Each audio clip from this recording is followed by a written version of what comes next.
Just gonna take a wild stab at the very beginning here and say that the titular most dangerous thing in the world is a guy with a YouTube channel that has a modest following.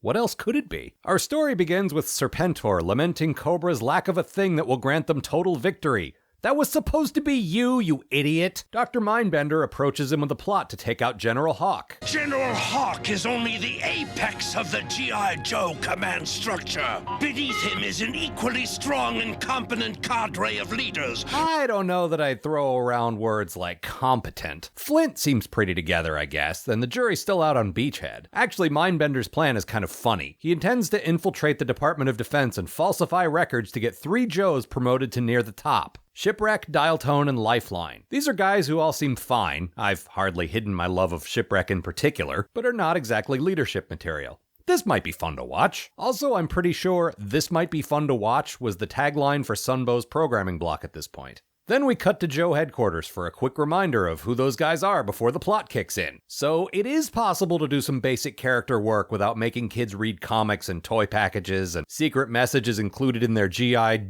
Joe's cereal, which must have been a thing that existed, right? The fake Cobra promotion orders come through, and honestly, Mainframe, your first clue should have been that they didn't spell department right, but then these are people who also spelled Scarlet without an L, so maybe the DoD just hasn't sprung for spell check yet. It was still pretty new technology in those days. They also spelled defense in the British/Canadian fashion, but we don't need to get into that again. So Beachhead announces the good news to the 3 Joes. I've been promoted!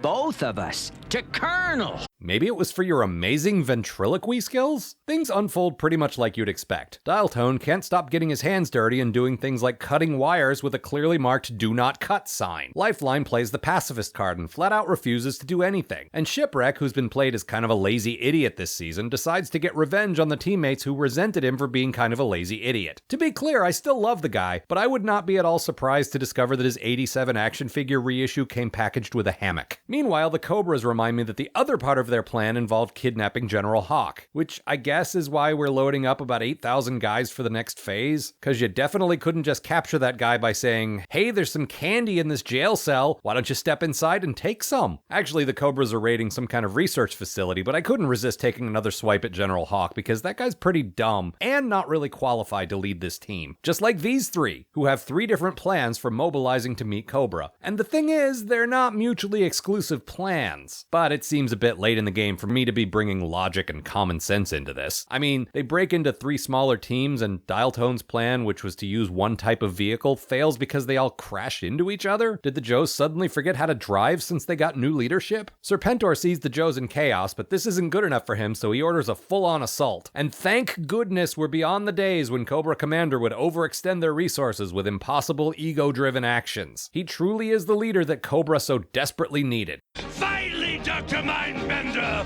victory is mine! Sorry, I briefly forgot who victory belonged to for a second there. Cobra nearly takes the base, but then General Hawk comes in and saves the day. Somehow. Putting aside my, let's say, slight bias against the General, I guess Cobra just skipped the part of the plan where they were supposed to kidnap him. Also, his plan is mostly shoot back at the Cobra guys, which is definitely not something anyone else would have thought of, and okay, I guess I stopped putting my bias aside now. I guess he's pretty evenly matched with Serpentor's tactical mind, though. They shall pay for their insolence! Get them with our lasers! Seriously, the lesson of this episode isn't so much that some people on this team aren't fit for leadership, it's that nobody on either team is.